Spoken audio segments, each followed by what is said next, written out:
I grew up in an environment where everything that was positive was negative and everything negative was positive. The military changes you, but for the most part, you are who you are before you came in the military. It's changed my life entirely. I'm a neat person. I still fold my clothes in a military manner.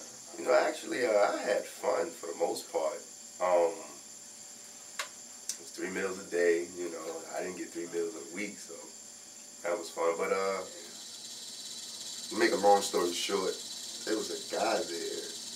He just basically snapped, and we had to put him on suicide watch. Basically, he threatened, you know, to do a Full Metal Jacket and shoot us up. You know what I mean? So it's a blessing, actually, man, because some of these guys, the way, you know, I see them coming back from Iraq, it's crazy. I'm just glad I got all my limbs and toes, because the sacrifice these guys are making is the ultimate one. To be honest, when I think about that, I don't even think about myself.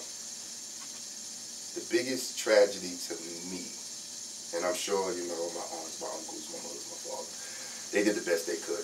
And this is nothing bad on them. But the biggest tragedy for me, I have 2 daughters. There's a parent that dies and leaves nothing to their child. So that's pretty much all I want. I want to leave something behind for my daughters. You know, I went to a particular thing called stop loss, and it basically means any military activity, anybody get orders, anybody moving anywhere, they stop everything.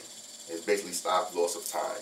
You know, it means that you're not going anywhere. And I was just about to get out the military, and they told me, oh, you stop loss, you got to stay out here. I wound up being in Japan for 16 months. And that was the hardest thing, to call my wife and tell her, I know it's been a year, baby, but they're telling me they don't know when I'm coming home.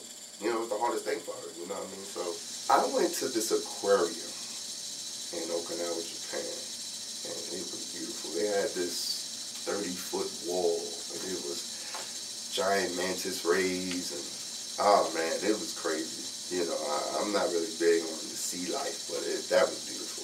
And Okinawa was a beautiful island. I can travel, see the world, man. There's a big world there. Different, and expose yourself to different cultures, because it'll change you. You know, I used to be an angry black man, but, you know, I travel and I expose myself to different cultures, and you'd be surprised, man. You know, everybody isn't racist. Everybody isn't, you know, the typical American. You know what I mean? You'd be surprised what goes on. It makes you put your life in true perspective. It makes you think, well, maybe I wasn't as unfortunate as I thought I was. So it's a crutch. I grew up in an environment where everything that was positive was negative and everything negative